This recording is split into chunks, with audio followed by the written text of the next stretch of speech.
Bismillahirrahmanirrahim. Assalamualaikum warahmatullahi wabarakatuh.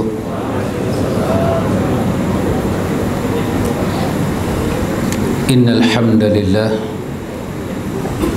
nahmaduhu wa nasta'inuhu wa nastaghfiruh wa na'udzu billahi min shururi anfusina وسيئات أعمالنا من يهده الله فلا مضل له ومن يضلل فلا هادي له أشهد أن لا إله إلا الله وحده لا شريك له وأشهد أن محمدا عبده ورسوله اللهم آتي نفسي تقواها وزكيها أنت خير من زكاها أنت وليها ومولاها أما بعد إخوة الإيمان إخوة في الدين أعزكم الله وأحبكم في الله. Alhamdulillah, Ikhwatul Iman, Alhamdulillah kita duduk dalam majlis ta'lim. Alhamdulillah. Ikhwatul Iman, Alhamdulillah, semua kita tahu akan fadilat majlis ta'lim.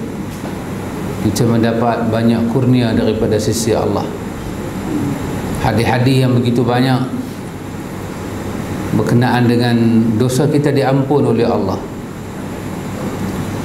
Saya ingat Ikhwatul Iman, perkara ini sentiasa diingatkan oleh para ulama, ditulis, dibahas, diberi penjelasan tanpa jemu dan cemuh, supaya bila kita buat sesuatu itu kita tahu fadilat dia, fadilat-fadilat yang sahih ni kita tahu, kelebihan-kelebihan yang besar ni kita dapat. Kita duduk dalam majlis ta'lim, nanti kita baca dalam Riyadhus Salihin, ada kitab nama Riyadhus Salihin, kita buka dalam bab kelebihan majlis ta'lim. Nanti Imam Nawawi menyusun hadis-hadis berkenaan dengan fadilat majlis ta'lim. Kalau boleh kita ambil satu dua di antaranya, Allah Ta'ala beri kepada kita maghfirah, ampun. Mungkin antum pun dah tahu dah hadis-hadis macam ni, tapi setiap kali kita buat majlis ta'lim, kita kena bagi ingat, kena bagi ingat. Allah ampun dosa orang yang datang majlis ta'lim. Dalam hadis menyebut dua jenis manusia datang majlis ta'lim. Satu, daripada awal dia memang nak mai, daripada awal dia memang nak mai dengan niat nak mai, maka dia pun siapkan diri dia, hati dia, minda dia. Maka malaikat bertanya kepada Allah, macam mana ahwal hamba ni? Allah kata, walahum ghafartu, ampun dosa dia, ampun dosa dia. Untuk mereka yang macam ni, ampun dosa dia. Nanti para ulama bahas, kalau diampun dosa kita, kita ni ada mak, kita ni ada bapa. Dalam hadis Abi Daud disebut tentang satu orang itu, dia makan hasil pencarian dia, itulah makanan yang paling baik. Satu orang itu dikatakan, makanan apa yang paling baik dia makan? Iaitu dia makan, kita kata min kasbih, daripada usaha dia, kita kata peluh dia, riang dia. Maka makanan yang hasil daripada lagu tu, itu yang terbaik. Maka Nabi sebut, adapun anak-anak itu adalah hasil daripada mak bapak. Kita ini terhasil daripada mak bapak kita. Imam Abi Daud ambil hadis ini, simpan dalam Sunan Abi Daud. Datang para ulama mensyarahkan hadis Abi Daud. Ada buku yang bernama Aunul Ma'bud, syarah kepada Sunan Abi Daud.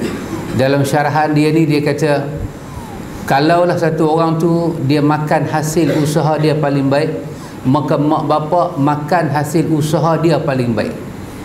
Apakah hasil usaha mak bapak? Anak. Anak itu adalah usaha mak bapak. Maka bila anak itu beramal soleh, maka mak bapa akan makan usaha dia.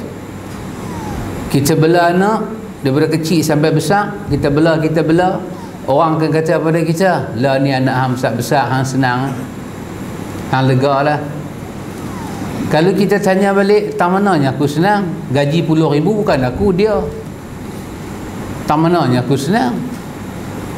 Yang dapat datuk, dapat Tan Sri dia, aku tak dapat apa.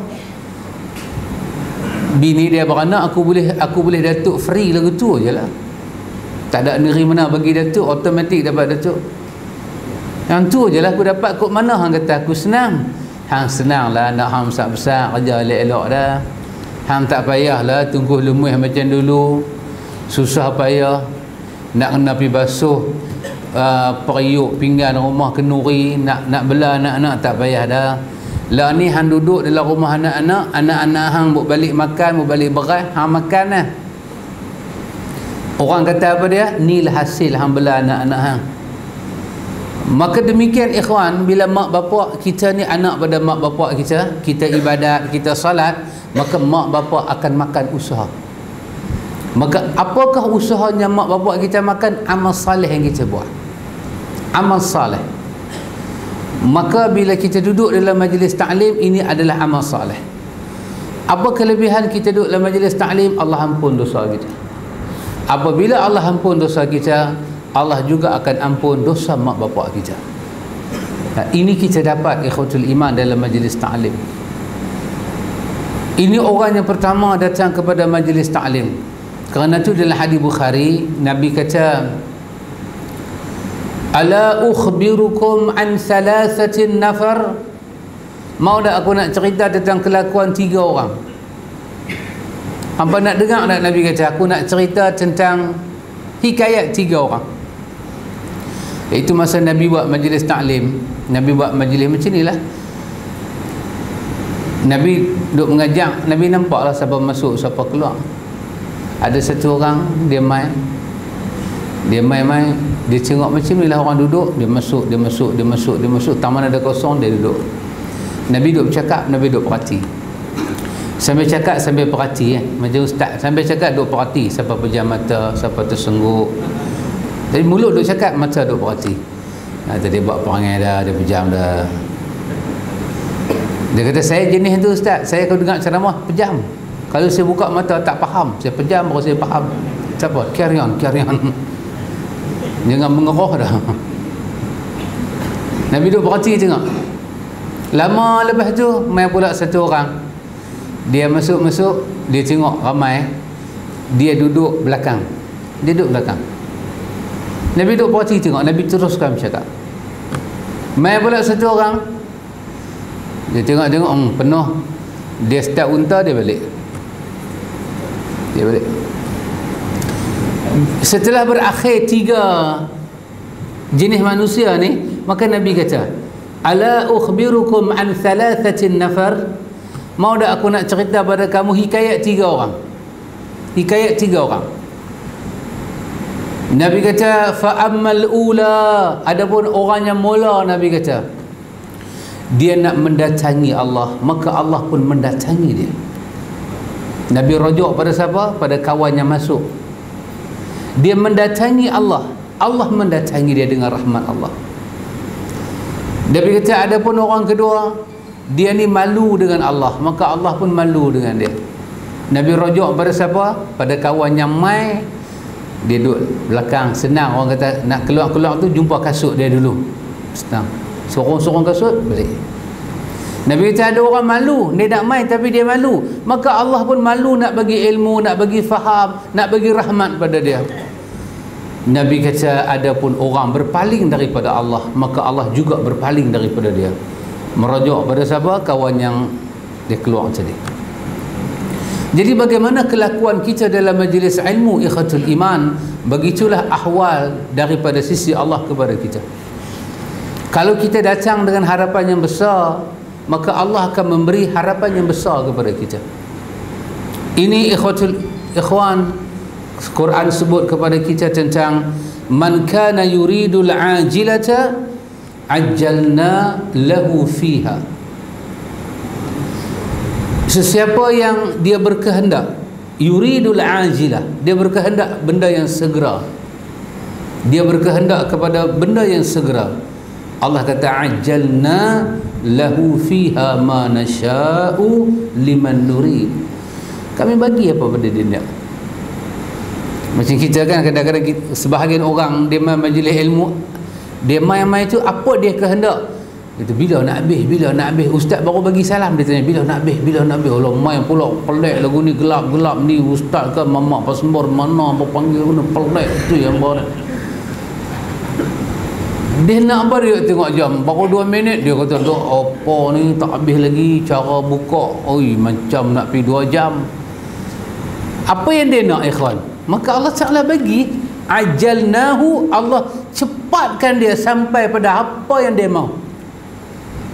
Hadis yang mula-mula sampai ke Madinah tentang innamal a'malu bin niyat wa innamal likulli imri'in ma nawa. Allah sampaikan manusia pada apa yang dia niat. Mesti manusia akan dapat apa yang dia niat. Kalau kita kata aku belum dapat apa yang aku niat, tak, manusia telah dapat apa yang dia niat. Allah katakan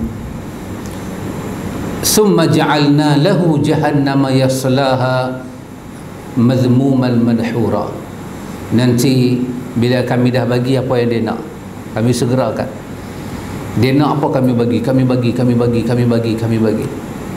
Maka jangan dia lupa, kalau dia tak pernah berkehendak kepada rahmat Allah, ampun Allah, maka nanti di hari akhirat kerana tak ada rahmat, tak ada ampun, dia akan jadi orang yang paling rugi. Orang yang paling rugi siapa dia? Dia akan dibuang ke neraka jahanam. Inilah perkataan Nabi Adam, wa illam taghfir lana wa tarhamna lanakunanna minal khasirin. Kalau engkau tak bagi ampun kau dan rahmat engkau pada kami akan jadi orang yang sangat rugi. Allah katakan wa man arada al-akhirata wa sa'a laha. Siapa yang berkehendak kepada akhirat, dia datang majlis taklim, dia datang majlis ilmu, dia ada harapan akhirat dia. Dia ada benda yang dia mau, dia ada maksud yang dia mau.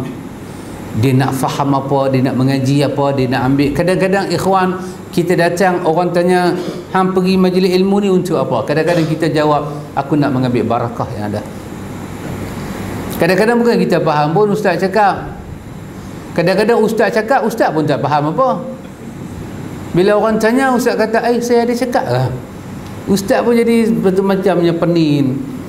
Pasal duk apply cuti balik kampung tak dapat lagi, tu macamnya penin. Perasaan raya di sini tahun ni tak balik kampung, penin jadi lagu tu.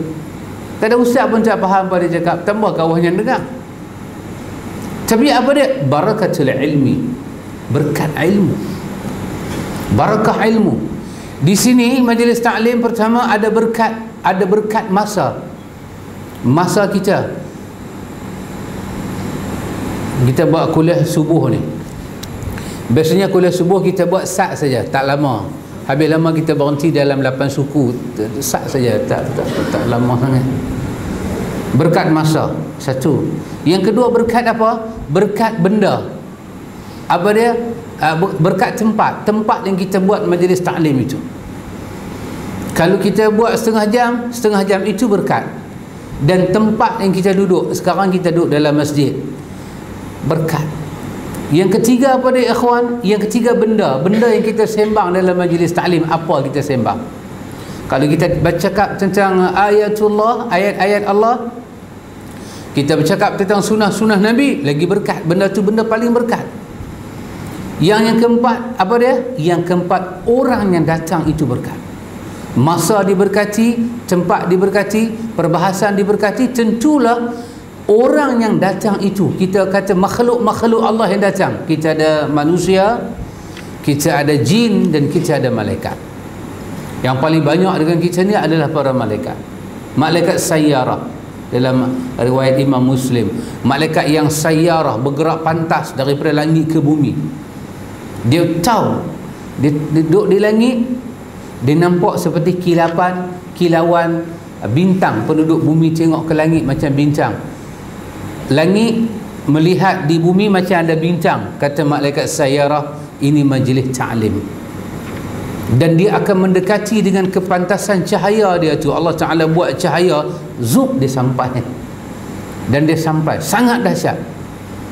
Ni kita baca dalam Al-Quran tentang Allah Ta'ala sebut kiraman katibin ya'lamuna ma tafa'alun. Itu para ulama kata kehebatan malaikat ni yang dia jaga kita ni, dia pimpin kita, kehebatan dia ni, dia ada bau. Ini dalam tafsir Qurtubi. Bau apa dia? Dia tak tahu hati kita ni baik ke tak baik, dia tak tahu. Kita buat kerana Allah ke, kita buat kerana siapa ke, tak ada yang tahu urusan hati malaikat Allah. Tapi hebat malaikat ni, bila kita buat sesuatu bukan kerana Allah, dia bau. Dia tak tahu hati kita, tapi bau yang keluar daripada tubuh badan kita, pergerakan kita busuk, sangat busuk di hidung dia, menyakiti hidung dia. Maka daripada situ dia tahu si fulan itu tidak ikhlas kepada Allah. Satu orang tu dia buat amal ibadat walaupun dia tak pakai minyak atar, tapi dia buat itu ikhlas, aroma yang keluar daripada ketundukan dia, kesetiaan dia kepada Allah wangi. Itu kan Nabi buat upama orang yang puasa elok, mulut dia ni wangi. Walaupun dah sampai pukul 4, pukul 5 tak gosok gigi, memang bercakap bau lah. Bau. Sahur tadi kurma pun makan juga, nasi pun makan juga, tapi orang kata lepas gian sebatang rokok pun isap jugalah. Cak ni tak isap mampu pula lohong lagi, isap pilah sebatang. Lepas tu tak dan gosok gigi, dia bau. Dia bau. Ya memang tak pakai minyak atar, busuk, tetapi di sisi Allah wangi. Kenapa wangi? Dia ini satu orang yang puasa kerana Allah. Yang buat kita jadi elok ni kerana Allah tu. Kerana Allah yang buat kita jadi elok, bukan kerana benda lain. Malaikat dia bau dan dia akan tulis si fulan ini tidak buat kerana Allah. Maka kerana itu ikhwatul iman, bila kita duduk dalam majlis taklim, Allah akan bagi pada kita di antara waktu-waktu yang berkat, masa-masa yang mustajab doa kita duduk dalam majlis taklim. Allah ampun dosa kita, Allah ampun dosa mak bapak kita. Kerana itu Quran menyebut kepada kita tentang wa man aradal akhirata wa sa'a laha sa'yuha wa huwa mu'min. Dia kepada akhirat ni dia mau majlis taklim, dan dia mau apa yang ada, keampunan, sakinah, maghfirah, semua fadilat tu dia nak. Dia mau. Lepas tu dia buat dia mau dalam keadaan macam mana?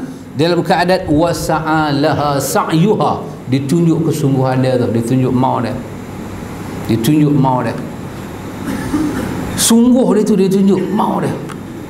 Allah wa huwa mu'min, Allah kata dalam keadaan dia mukmin, dia beriman sungguh dengan Allah. Allah kata fa ulaika sa'yuhum mashkura. Inilah usaha yang diberkati dan usaha yang akan diberi kesyukuran kepada dia. Allah akan balas kesungguhan yang dia tunjuk itu. Kerana itu ikhwatul iman, bila kita duduk dalam majlis taklim yang macam ni, ikhwatul iman, kita nak kelebihan-kelebihan yang Allah janjikan, keampunan Allah, keampunan daripada Allah. Kerana itu kata para ulama-ulama salaf, benda yang susah kami nak repair, benda yang susah kami nak repair adalah niat-niat kami di sisi Allah. Cukup susah nak repair. Susah bila kami tahu satu benda benar, kami tahu satu benda tak benar, kami nak pergi kepada yang benar tu, oh sangat susah, sangat susah. Allah dah bagi hidayah dah, hidayah yang nama al-ilmu tu, hidayah yang bernama al-bayan tu, ilmu dan penjelasan Allah bagi. Allah bagi dah penjelasan. Jadi tinggal manusia ni, dia boleh tak tangkap benda tu. Allamahul bayan ni, Allah Ta'ala memberi penjelasan kepada manusia. Tinggal manusia ni ikhwan, dia nak tangkap tak benda itu. Jadi itu ikhwatul iman, bila kita melakukan majlis ta'lim, kita tak jemu nak menceritakan satu amal saleh kita buat, kita baca Quran amal saleh, kita puasa amal saleh, semua ni berkongsi. Itu bayang Nabi sebut dalam riwayat tentang satu orang puasa, lepas tu dia bagi satu orang makan, buka puasa dengan dia. Apa Nabi sebut? Dia dapat pahala dia, dan dia akan dapat pahala lagi satu. Jadi kita puasa sehari, kita buat iftar pada orang. Kalau orang lain puasa 30 hari, kita puasa 30 hari macam 60 hari. Kenapa? Bila kita bagi orang iftar, kita akan dapat pahala macam puasa lagi 1 hari. Antum bayang, orang yang kita bagi makan tu bukan ada kena mengena apa orang kita pun, tapi kita boleh menumpang manfaat dia sebab kita buat baik pada dia. Maka mak bapak kita lah yang paling berhak tumpang manfaat kita, kerana mereka orang yang paling baik dalam hidup kita. Kita salat, kita tilawatul Quran, kita berzikir, kita mendatangi benda-benda ma'ruf, kita menjauhi benda-benda mungkar. Orang yang paling berhak menumpang kebaikan ini adalah mak bapak kita, adalah mak bapak kita. Pasal itu Imam Syafi'i, imam mazhab kita ni, di antara imam yang bertegas dalam masalah apa dia, anak-anak ni, dia hanya perlu niatkan diri dia untuk jadi orang yang saleh, kemudian kesalehan dia itu akan dikongsi dengan mak bapak dia. Mak bapak kita pula ada mak bapak, mak bapak kita pula ada mak bapak. Mak bapak kita bukan main pada bulu betung seketul lagu tu.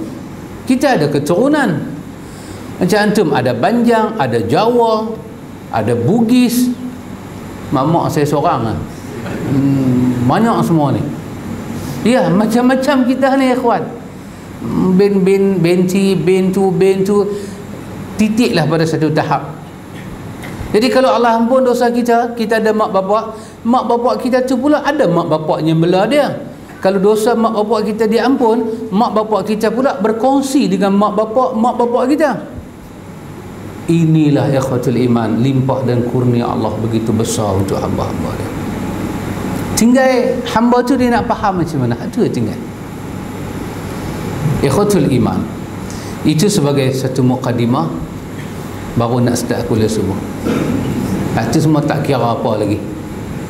Ikhwatul iman, salah satu daripada benda kita duduk dalam majlis ta'lim, kita di antara sebab-sebab dia ikhwatul iman apa dia, kita cuba nak memahami hidup ni ikhwan.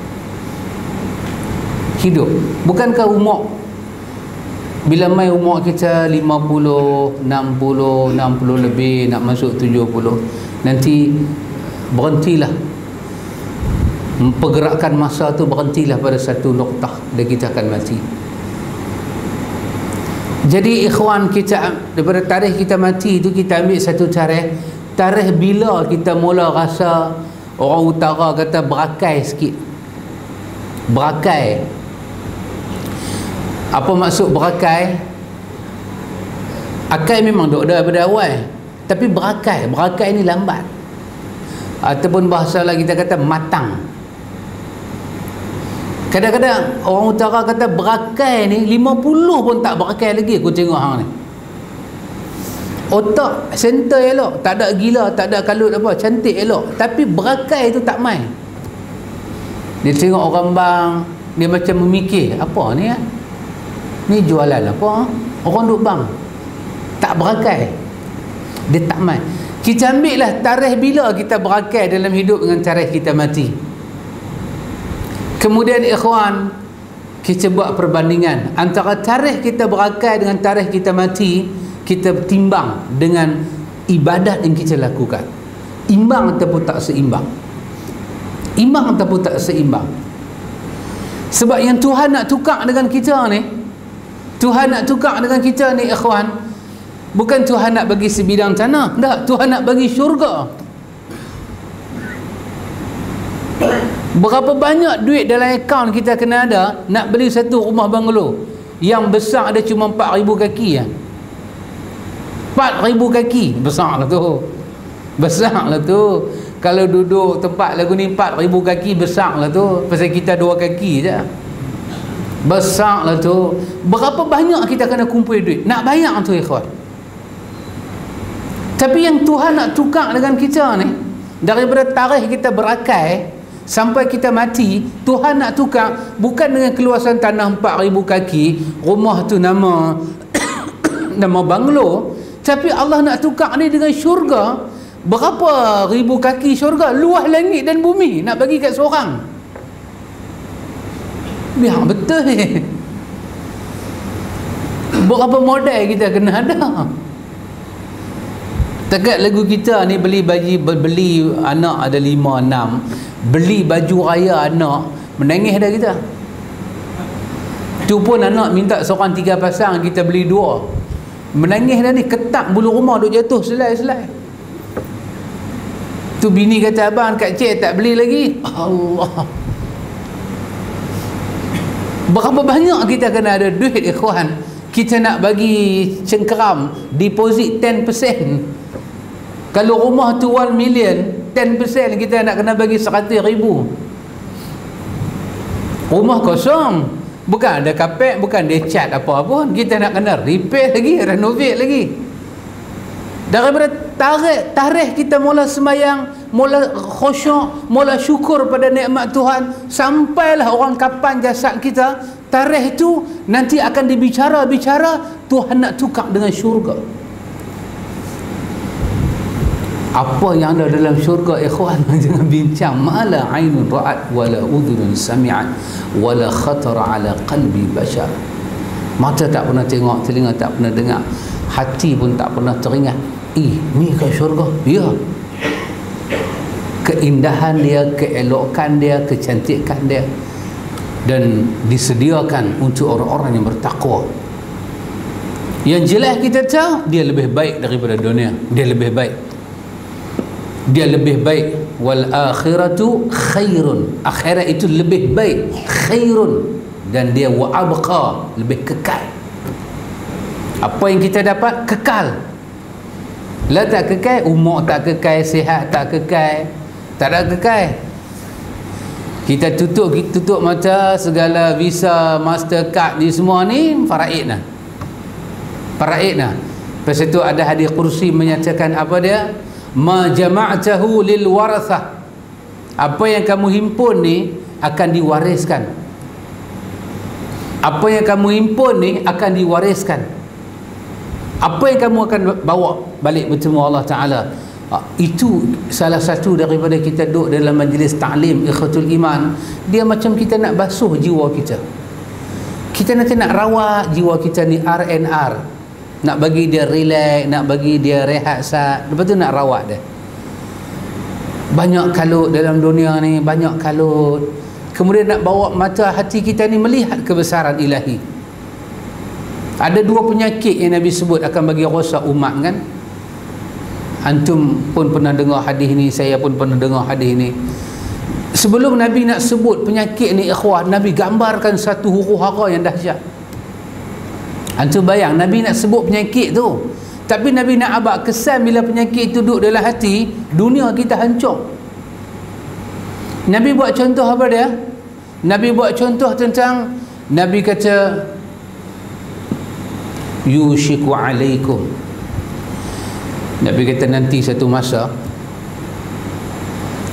musuh-musuh keliling kamu akan datang kepada kamu seperti mana orang yang lapar mendatangi satu hidangan makanan.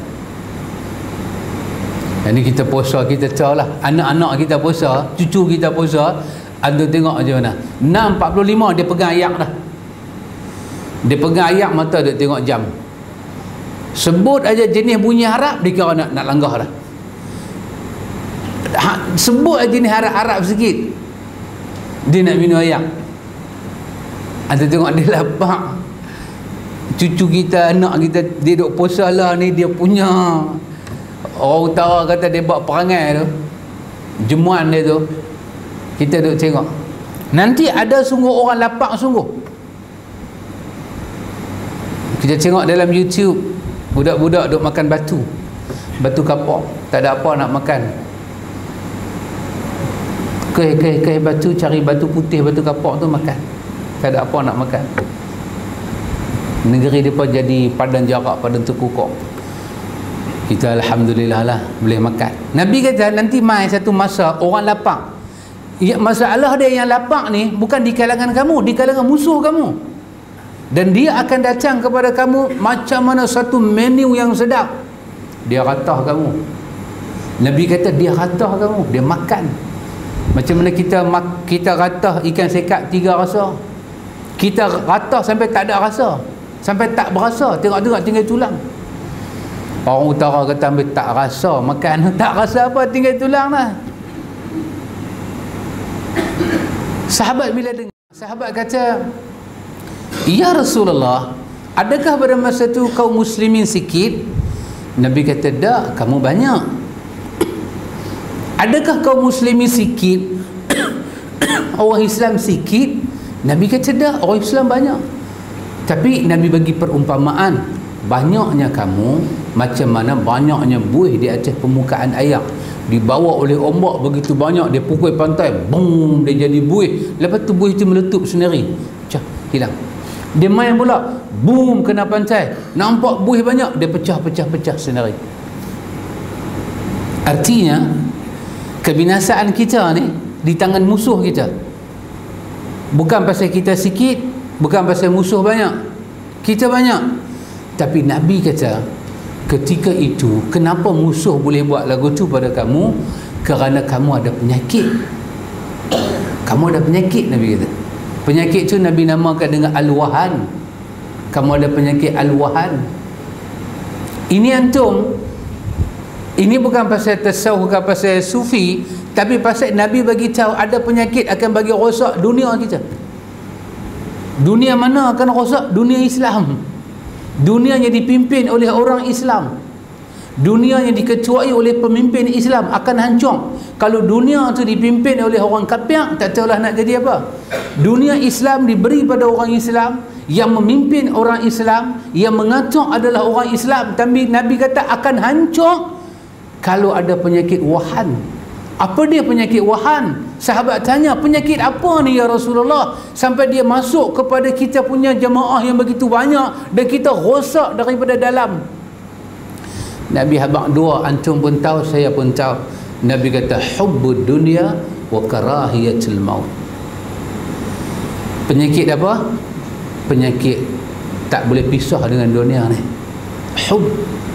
Nanti antum kalau ada masa antum buka dalam dictionary Arab ni, what we say in Malay, dictionary, kamus. Saya orang mamak tak tahu Melayu sangat. Dalam kamus, dalam mu'jam Arab ni, antum buka hub, kalimah hub, ha dengan ba, ha kecil dengan ba, hub. Apa maksud hub? Dia kata izharu al-mahabbatu lahu. Apa dia penyakit yang buat orang Islam ada harta, orang Islam ada negeri, orang Islam ada macam tu, orang Islam ada hebat, tapi dia akan rosak di tangan musuh dia. Apa dia? Hubbud dunia. Apa dia hubbud dunia? Terjemahan Melayu dia cinta dunia lah. Tapi hub tu kita nak faham, kita buka dalam bahasa Arab, dia kata izharu al-mahabbatu lahu. Sikap nak menunjukkan terhadap benda yang dia cinta. Dia kalau dia tak boleh tunjuk, dia tak boleh senang duduk. Izhar. Kan kita mengaji tajwid ada izhar. Apa makna izhar? Nyatakan. Betul? Apa makna ikhfa? Sembunyikan. Antara izhar dan idgham, ikhfa. Atau kat tu tahu, lain jangan tanya adalah. Artinya orang Islam bila dia ada harta, dia ada kekayaan, dia kena penyakit izhar. Selagi dia tak tunjuk apa yang dia ada, dia tak senang duduk. Dia nak kena tunjuk. Kalau dia buka akaun 500 juta, dia nak kena habaq, aku ada 500 juta. Sebagai bukti aku ada 500 juta, rumah aku 20 juta. Nabi kata, hang nak tunjuk kat siapa? Hang nak tunjuk kat orang kafir? Hang ada 500 juta, dia ada 100 ribu juta. Hang nak tunjuk apa kat dia? Sebahagian daripada yang mengalir dalam hidup hang mai daripada dia.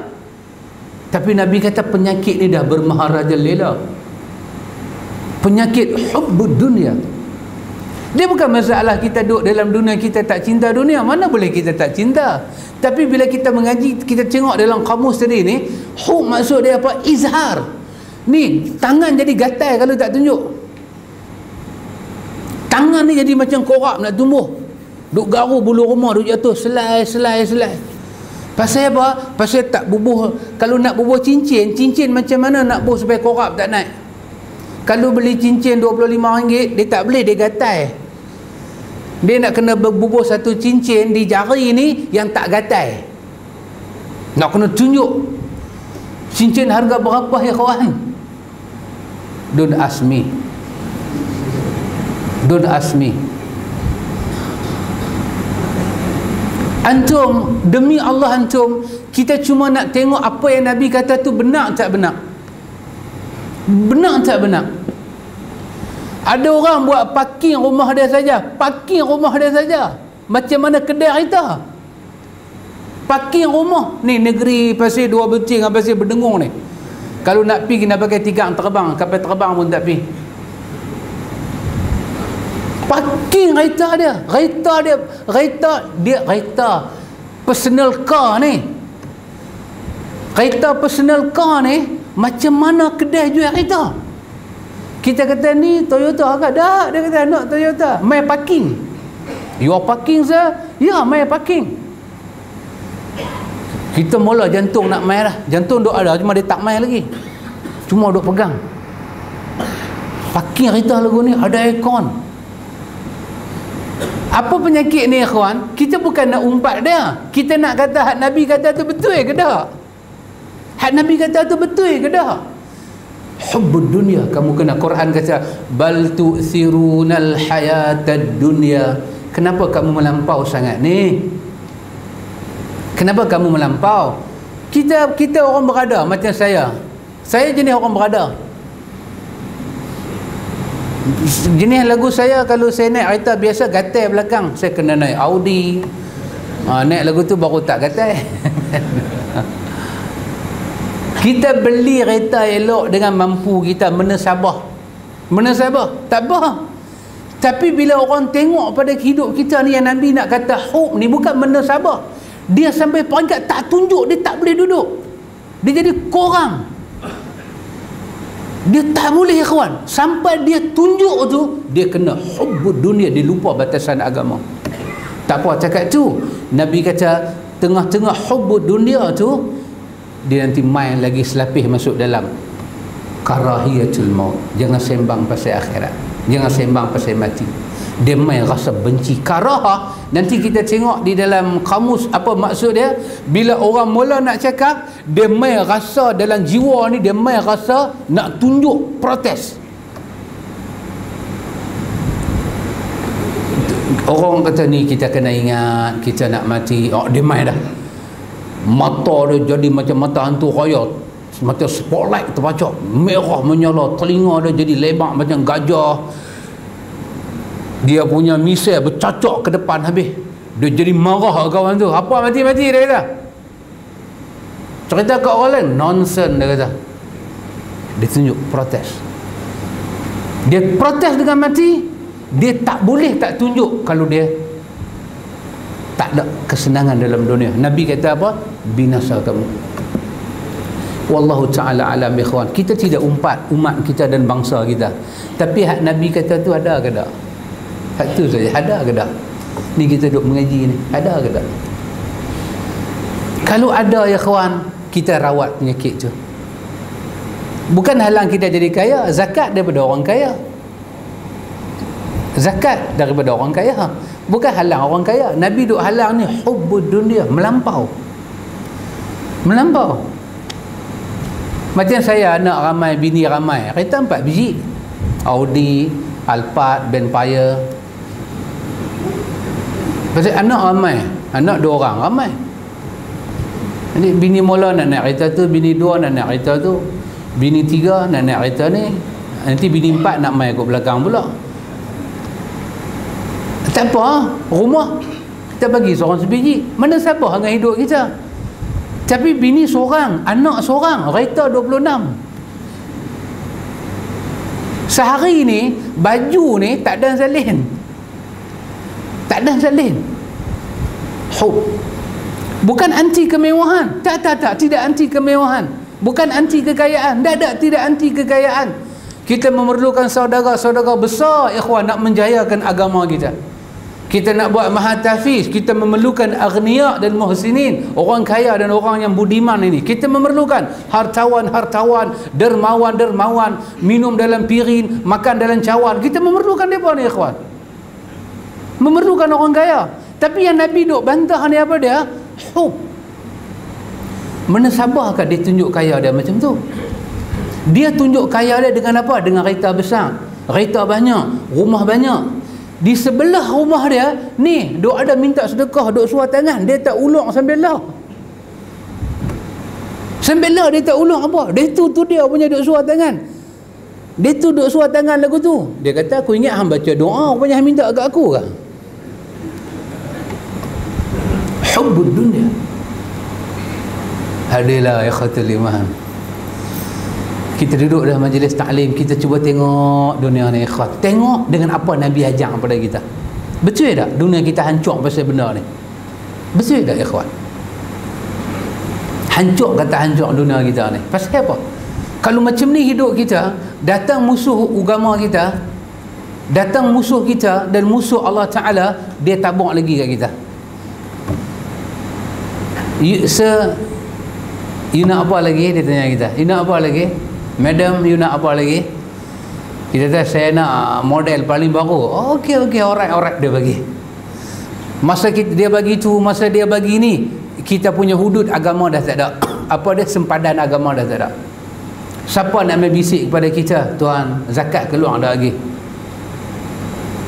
Dia boleh lah bisik, kita nanti tengok dia ekor mata. Mata ni tak ada ekor, orang utara kata ekor mata. Yang ni ekor mata lah. Dua-dua biji mata pitang ekor, tengok dia tu. Awak nampali aku ke? Dia cakap pasal zakat. Awak, aku ni tak bagi zakat ke? Memang tak bagi dah 2 tahun. Mahat tahfiz nak buka ni, duk minta sedekah. Mahat tahfiz ni nak minta sedekah. Mahat tahfiz ni duk kena baca hadis-hadis menyarankan kita bersedekah banyak. Bagi 1, Tuhan bagi 10. Ustaz duk kena fikir macam mana nak pergi cakap, nak bagi depa ni. Kalau ada RM10 dah bagi RM20, ada RM20 dah bagi RM50. Duk kena fikir olah bahasa apa. Siang malam duk buka kamus Dewan Bahasa Pustaka, jilid 1, jilid 2, jilid 3 sampai jilid 4 punya duk baca. Kita punya baca kamus ni, kawan buat kamus tak baca macam kita baca. Nak tarik orang bersedekah, orang tak sedekah lagi. Kawan ni punya banyak duit dia. Orang putih kata poor of the money, bukan lot, poor. Ada tahu orang putih ke? Boleh kan? Duit ni jadi satu tadahan. Dia tunjuk kot mana? Dia tunjuk kot rantai, dia tunjuk kot cincin. Ni rantai berapa? Dia kata yang ni masa I pergi Paris hari tu, dia pun lelong. Berapa dia pun lelong? Murah aja, dalam 35 juta. Allah. Kita telan ayat liang, biji halkom masuk sekali. Dengar dia cerita orang. Tengok hilang dah biji halkom, terkejut. Lelong punya rantai dia mau balik mai 35 juta. Mahat tahfiz nak pakai 60,000 je, tak lepas. Kita duk fikir lelong 35 juta, duit dia banyak mana? Oh, dia kata hari itu I nasib tak berapa baik lah. I kalah dia kata. I kalah main kuda, kalah. Kita kata main kuda apa? Kuda kepang lah. Tak, dia kata I pergi dekat Switzerland hari itu, depa race lah kuda ni, I kalah. Kita kata Datuk kalah berapa duit? Dia kata sikit aja lah. Kita kata sikit tu berapa? 1,000? Tak ada, dia kata 50 juta. Allah. Bukan kata biji halkom, lehak kita putus. Sekali dia main judi 50 juta. Dia kata bukan duit bapak hang, peduli apa? Lagu tu pula dia kata kita. Wallahu ta'ala a'lam, ada tak ada ikhwan, tapi Nabi kata kamu akan rosak. Ikhwan, nak sekat macam mana, nak bendung macam mana, nak kawal macam mana, bila rosak umat ini ikhwan, semua akan tanggung kerosakan dia. Satu orang tak boleh kata biar pergi kat dia lah dia rosak. Dah ikhwan, dah. Dia macam ayak dalam kolam. Rosak ayak, siapa tak ambil uduk? Siapa tak ambil uduk? Kalau anak kita rosak, mak bapak mana mata ni boleh tengok lega? Mak bapak mana, hati mana boleh tenang, ikhwan? Kalau negara kita ni rosak, kalau pemimpin kita rosak, orang besar-besar kita rosak, kalau pendidikan kita rosak, kita boleh kata pendidikan rosak, anak saya tak rosak. Kita kata TV rosak, anak saya tak rosak. Kita kata masyarakat rosak, anak saya tak rosak. Ikhwan, kerosakan macam ayat pasang. Ayat pasang, ikhwan. Tengok ayat pasang dia main lagu mana? Lah dia tak main lagi, dia duk pasang. Ayat pasang, dia main pelan dia main. Ni orang tua-tua kata tengok bulan berapa? Tengok bulan Melayu ni duk ada 15, 16. Ayat tinggi. Ayat tinggi. Ni bulan Melayu duk ada 29, 30. Ayat tinggi. Ayat kadang pasang malam. Dia pasang malam, bukan pasang malam kita ni, dia pasang tengah malam. Kita duduk rumah kampung dulu dalam laut ni, oh tangkap ikan belanak, ikan bulan cukup syok. Ayat pasang, ikhwan, dia mahal.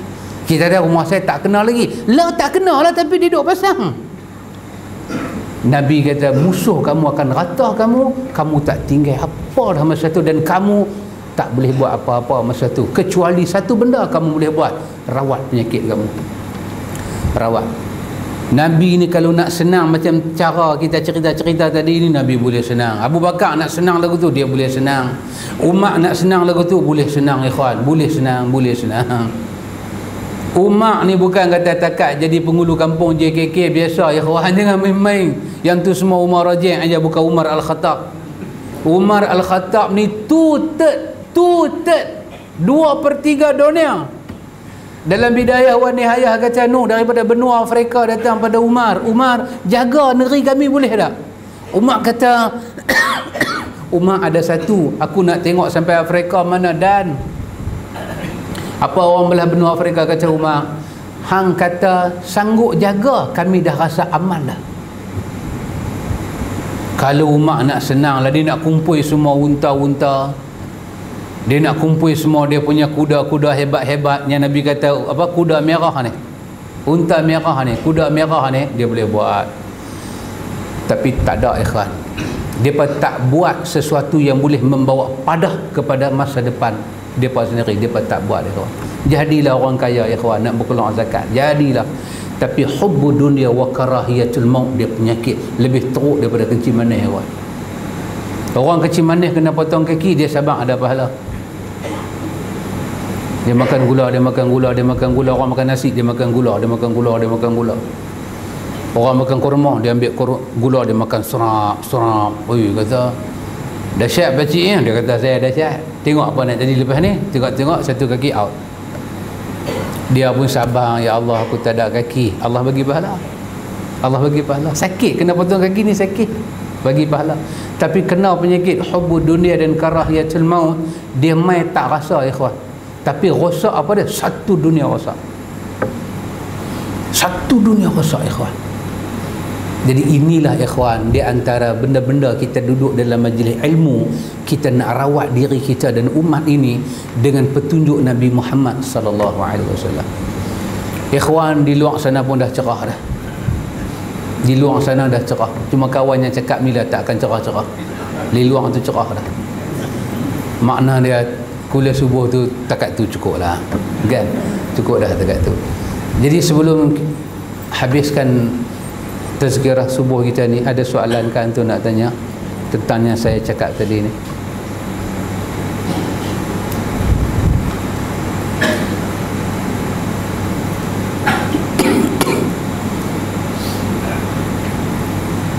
Alhamdulillah, tak ada tu pun alhamdulillah.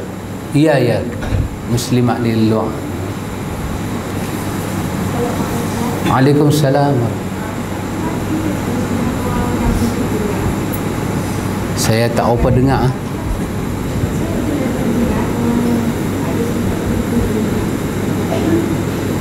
Hubbu dunia. Bagaimana kita nak menasihat orang yang kena penyakit hubbu dunia ni? Ya. Terima kasih. Wallahu ta'ala alam, hanya Allah Maha mengetahui. Ikhwatul iman, kita kata kalau orang tu terkena penyakit ni, sebenarnya dia kena penyakit ni dia takkan sedar dia kena penyakit ni, takkan sedar, demi Allah dia takkan sedar. Bila dia akan sedar? Bila dia binasa dia baru akan sedar dia terjebak dalam penyakit tu. Bila dia kena kesan dia, orang kecil manis dia makan gula dia tak sedar, bila dah kaki mula kebas, pegang pun tak rasa, bengkak, menana, doktor potong, orang utara kata dia buat muka welfare, muka sekupang dia tu, muka sedih dia buat. Ya, kita kata bila dia kena penyakit ni, apa yang kita kena buat ikhwan? Sentiasalah kita tak boleh putus asa daripada memberi penjelasan demi penjelasan pada dia, tak boleh putus asa. Dalam Al-Quran ada suatu ayat yang sangat menarik daripada surah Az-Zumar. Dalam surah Az-Zumar ni ada satu ayat yang menarik, ditujukan kepada hamba-hamba, dan dalam ayat ni istimewa Allah sebut hamba-hamba yang bermasalah, hamba-hamba yang bermasalah. Allah katakan qul ya ibadiyalladzina asrafu ala anfusihim la taqnatu min rahmatillah. Sangat dahsyat ayat ni.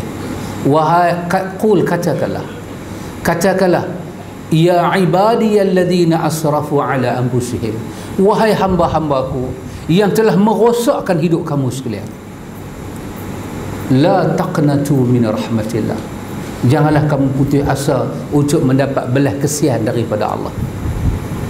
La taqnatu menjadi dalil tak boleh putus asa. Bila dia kena penyakit ni, kita tahu dia akan membinasakan orang lain. Apa kita kena buat? Muni'alahu, kita cegah dia dalam bentuk kita selalu memberi penjelasan kepada dia apa kesan akan jadi kalau dia teruskan benda ni. Kita sama-sama akan tanggung kesan, kita sama-sama akan tanggung natijah kita akan tanggung. Tetapi tak bolehlah kita hang ni dah jahat, hang ni tak boleh, kita tak boleh kata hang ni tak boleh. Kita sentiasa kena kata Allah akan mengubah nasib kita kalau kita nak mengubah hidup kita ni datang kepada Allah. Kita jumpa orang kaya macam tu, zakat tak keluarkan, kita mesti bagi tahu kepada dia benda ni, apa yang dia akan dapat kalau dia sanggup mengubah jalan hidup dia.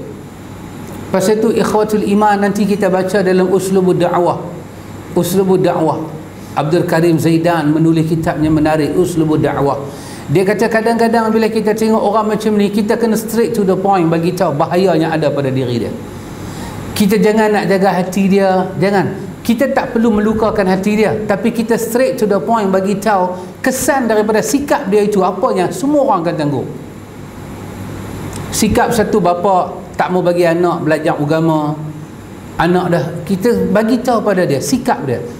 Lah ni anak hang umur 5 tahun, 6 tahun, 7 tahun, hang tak rasa apa, dia budak lagi. Tapi lagi 10 tahun, yang 7 tahun akan jadi 17 tahun, lagi 10 tahun, hang akan tengok kesan dia.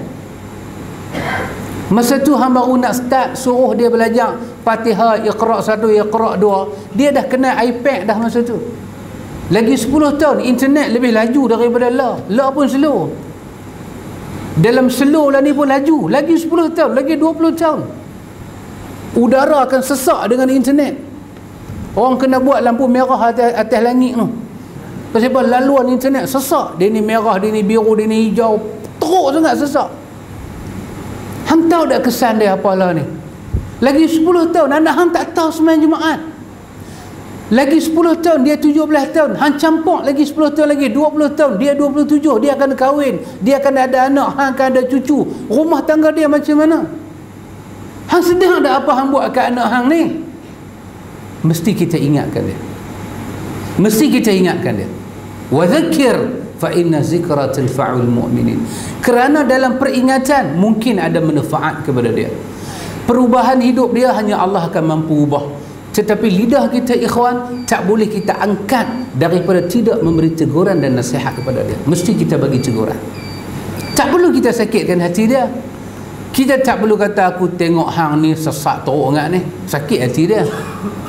Hang kata aku sesat lah. Ya Allah, tengok tak sesat macam mana, sembahyang subuh dah. Oh, dia kata tak sembahyang subuh, sesat lah. Sesat lah. Kita boleh ubah bahasa, tetapi tetap kita menggambarkan dia dalam masalah. Dia dalam masalah. Antum tahu ada orang datang kepada Nabi dalam hadis Imam Ahmad. Dia kata apa Nabi? Dia kata kat Nabi, "Ya Rasulullah, izinkan aku buat zina." Antum agak-agak lah, kalau ada orang main dekat kita lagu tu, antum nak buat apa? Dah Ustaz, ada soalan nak tanya. Kita pun okay, bagi perhatian. Ustaz, saya teringin nak buat zina, boleh tak? Bukan kata saya, antum dengar balik sejadah dengan bangku-bangku ni semua pergi kat dia. Dah bunyi hang tanya Ustaz ke? Nabi dengar, Nabi beralih muka. Ya Rasulullah, izinkan aku buat zina. Nabi beralih muka, Nabi tak mau dengar. Apa Nabi buat? Nabi buat dua benda. Yang pertama, Nabi tanya pada dia, Nabi kata, sukakah hang kalau mak ada orang datang kepada hang dan orang tu kata izinkan dia zina dengan mak hang? Hang suka tak soalan tu? Ada orang datang jumpa hang, dia kata, saudara, izinkan saya berzina dengan isteri awak. Hang suka tak orang buat soalan tu ke hang? Hang suka tak ada orang main ke hang, saudara, izinkan saya zina dengan adik awak, dengan kakak awak? Izinkan saya berzina dengan ipar awak? Izinkan saya zina dengan mak mentua awak? Hang suka tak kalau orang tanya balik soalan tu ke hang? Dia kata, aku tak suka. Aku tak suka, dia kata. Nabi kata, orang lain pun tak suka. Apanya hang minta ni? Bila Nabi bagi tahu lagu tu, Nabi tak ada tangan. Nabi kata, Allahumma tahhir qalbahu wa hassin farjahu. Nabi berdoa. Nabi kata, ya Allah, bersihkanlah hati dia dan selamatkanlah kemaluan dia. Ya ikhwatul iman, kadang-kadang doa kita ni belakang dia. Kita sembahyang malam, kita kata, ya Allah, bagi hidayah si Fulan. Jarang kita angkat tangan depan dia. Sekali kita kena angkat tangan, ya Allah, sahabat aku ni orang baik, ya Allah, tapi aku tengok dia melelong sikit. Harta benda dia banyak hang bagi kat dia, tapi banyak dia lara dan dia sia-siakan. Hang selamatkanlah dia, ya Allah, daripada dirosakkan oleh harta benda yang boleh merosakkan keturunan dia dan semua orang. Amin ya rabbal alamin. Kita pula kena ada kuat lah. Lepas baca doa lagu tu, terus lari keluar, takut dia boleh nampak. Tetapi tak boleh kita angkat lidah kita daripada tak tegur dia. Tak boleh, mesti tegur. Ima dia orang biasa, ima dia orang besar-besar. Kalau sampai hidup dia kena al-wahan, mesti ada orang memberi pelajaran. Tak mesti marah dia, tak mesti bengih dengan dia. Hang ni teruk lah, hang ni, hang nak mampu. Kita boleh tukar ayat mati. Memanglah bila kita geram kan, hang nak mampu yang sedang, dah nak masuk kubur, hang nak jadi bangkai satu hari nanti. Apa punya orang, otak ada, akal tak ada. Hang makan nasi kah, hang makan dadak ayam kah? Itu kita marah, ha? Kita boleh ubah bahasa. Sahabat, satu hari kita akan meninggalkan dunia. Dia dengar meninggal dunia taklah teruk sangat, mati tu dengar takut sikit. Kita akan meninggalkan dunia, roh kita akan tinggal jasad. Akhirnya kita akan balik ke kediaman asal kita, tanah perkuburan. Sahabat, insaflah sahabat. Dia dengar insaf, dia jadi apa? Hang suruh aku insaf pula. Tak sahabat, kembalilah pada Allah sahabat. Tak insaf pun tak apa, janji kembali pada Allah sudah. Manusia ni kawan macam, tapi tak boleh kita sengak. Quran kata, watawasau bil haqqi watawasau bi sabri. Hak kita kena sampai pada dia dan kita mesti mau sabar. Hak kena sampai dan kita mesti mau sabar. Dan selagi mana orang ini dia tidak membawa telinga dia, pemikiran dia, jiwa dia untuk mendengar bimbingan Nabi, penyakit dia tak boleh diatasi. Dia kena datang kepada bimbingan Nabi. Hanya ini satu bimbingan boleh menyelamatkan manusia. Dan bila kita nasihat dia, ikhwan, kita tegur dia, sampaikanlah ajaran Nabi pada dia. Sampaikan ajaran Nabi pada dia. Ajaran yang paling bersih dalam dunia, ajaran Nabi SAW. Tak ada ajaran lebih bersih daripada ni. Sampaikan di telinga dia supaya dia mau dengar, supaya Allah mengubahlah hati-hati hamba-hamba ini. Kita baca doa, ya muqallibal qulub tsabbit qalbi ala dinik. Quran ajak kan, Rabbana la tuzigh qulubana ba'da idh hadaitana wa hab lana min ladunka rahmah innaka antal wahhab. Kita ulang baca, ikhwan, ulang kita baca. Dalam doa ni kita belajar pelajaran yang telah sampai ke jalan hidayah ni pun, dengan ujian yang kuat dia boleh terbalik. Tambahlah yang tak ada hidayah. yang tiada hidayah, oh jangan main-main. Itu yang di antara benda yang saya rasa kita boleh buat lah. Wallahu ta'ala a'lam. Mudah-mudahan ikhwan, Allah merahmati kita, Allah memberi kepada kita kebaikan dunia sampai akhirat. Mudah-mudahan Allah memakbulkan ibadat puasa kita dalam bulan Ramadan ini. Penat lelah kita dibayar oleh Allah. Jangan lupa doa Nabi Allah Ibrahim, Rabbana taqabbal minna innaka antas samiul alim. Bila kita dah habis selesai ibadat, kita kena baca doa ni, ya Allah, terimalah daripada kami, ya Allah, terimalah daripada kami. Sebab kalau kita sungguh lumuh mendekatkan diri pada Allah, kalau Allah tak terima, penat kita ya kawan. Maka kita kena kata Rabbana taqabbal minna innaka antas samiul alim. Bila hari raya pun kita kata apa dia? Taqabbalallahu minna wa minkum. Selamat hari raya sahabat, selamat jugalah raya ni pun. Selamat Aidilfitri, maafkan saya zahir dan batin. Kan macam iklan dalam TV kan, budak tu kata, oh dia kata kalau macam ni nak minta maaf, dia kata tak habis ya. Kan bapak dia suruh dia minta maaf, dia buat salah dia minta maaf. Bagus iklan tu. Dia buat salah kan pakai tak tengok TV, saya seorang je tengok.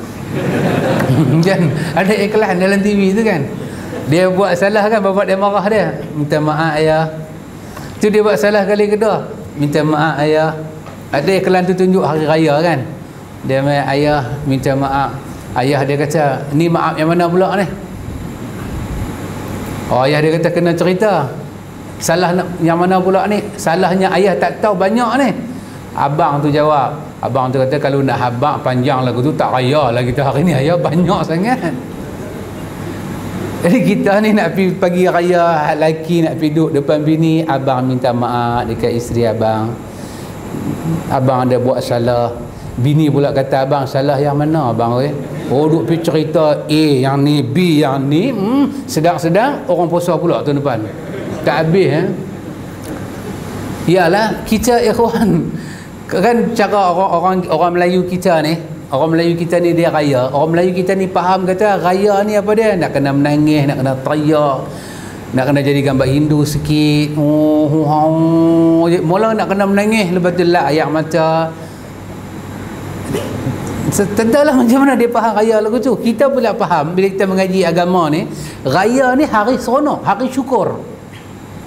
Quran kata dalam surah Al-Baqarah, la'allakum tashkurun, syukur. Kita ucaplah kat isteri kita, isteri abang selamat hari raya.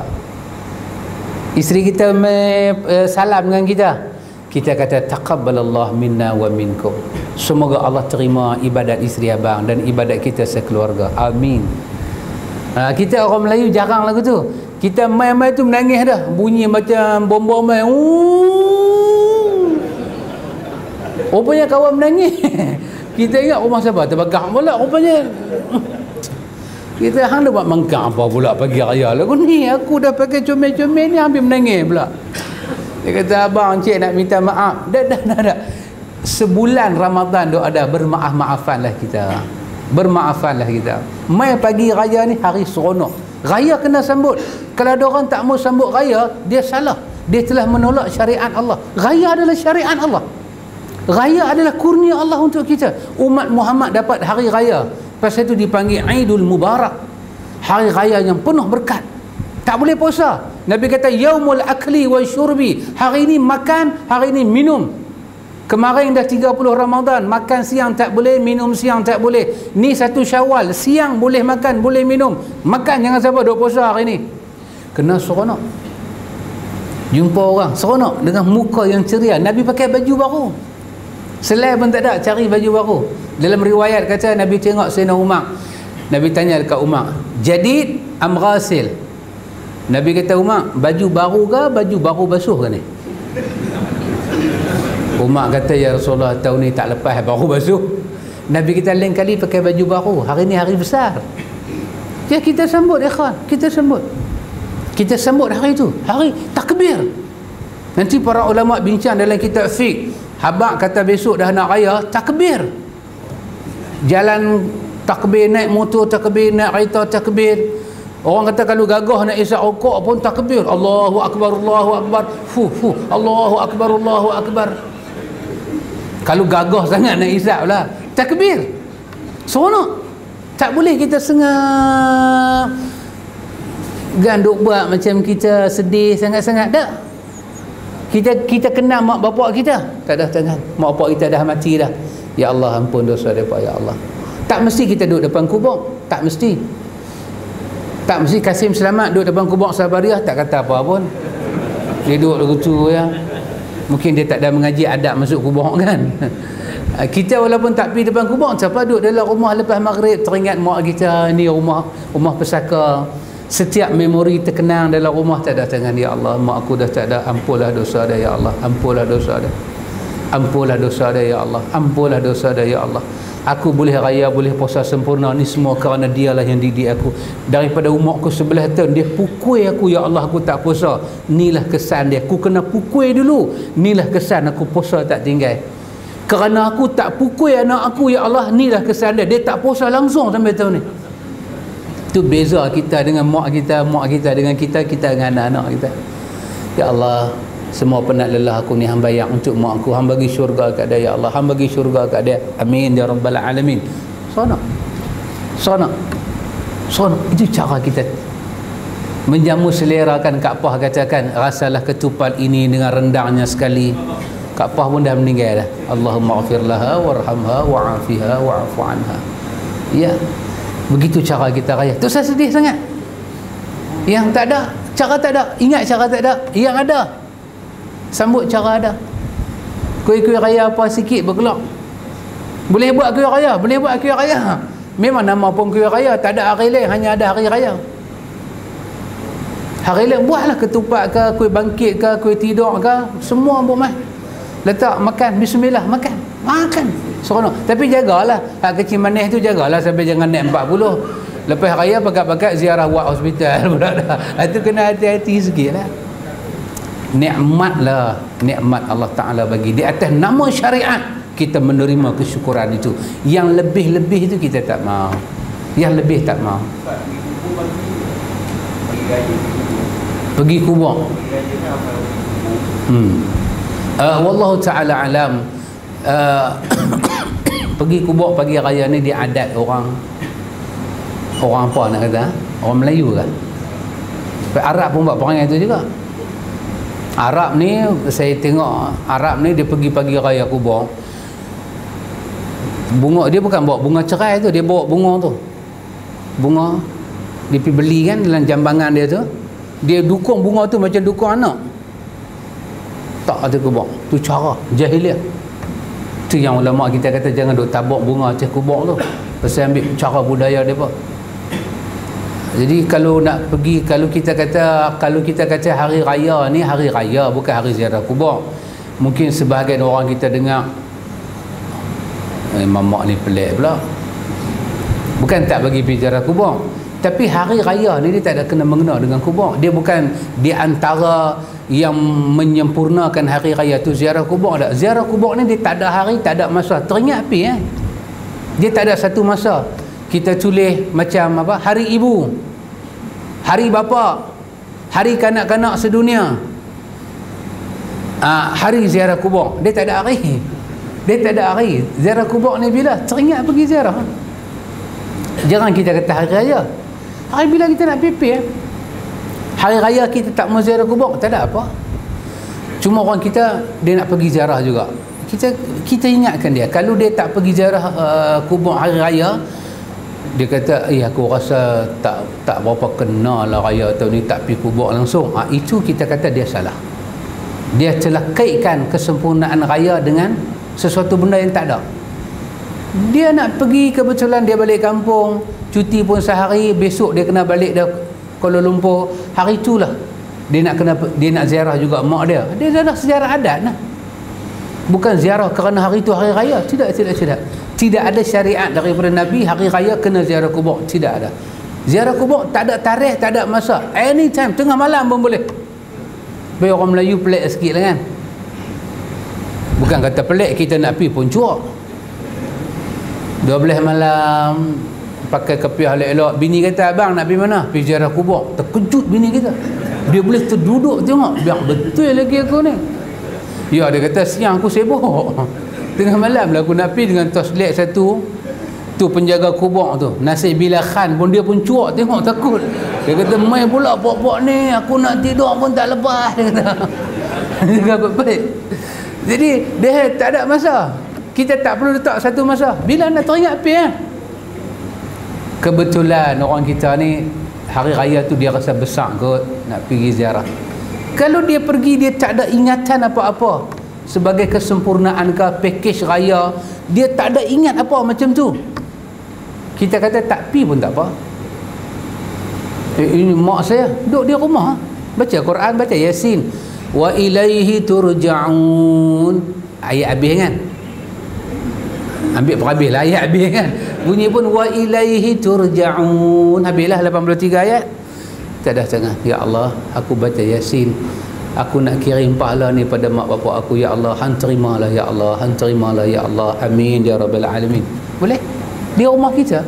Tak payah kita duduk tepi kubur kita baca Yasin. Duduk dalam masjid boleh. Di rumah boleh. Itu tak ada kaitan dengan raya. Itu kita boleh buat bila-bila masa. Lepas tu kita jagalah kalau kita nak pergi ziarah kubur, kita hati-hatilah. Bunga tak usah bawa, ayam pun tak payah bawa. Pergi apa dia? Pergi sekadar nak baca doa, nak ziarah dia, cukup cakap tu balik ya. Dan pakaian kita jaga. Kalau Imam Malik dia tak mau kita ziarah kubur dengan baju yang mewah-mewah, baju yang comel-comel, pasal dia sukar mengingat mati. Tempat tu nak ingat mati. Antum bayang baru pakai sampin baru, beli pun kat Terengganu, sulam betul punya sampin ni, sampin betul. Harga pun tawak pi tawak mai dapat 400.5. Lepas tawak 400.5, masa tak tawak dia minta 7.5. Kita pun bersilat pakai cantik punya sampin.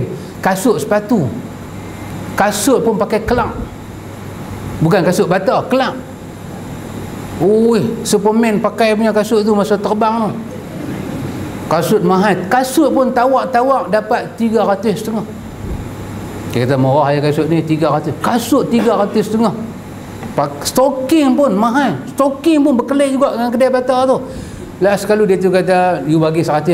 Stocking 2 pasang 100.5. Lagu tu punya dressing tiba-tiba pergi mana? Ziarah kubur. Tak masuk akal tuan. Tak masuk akal.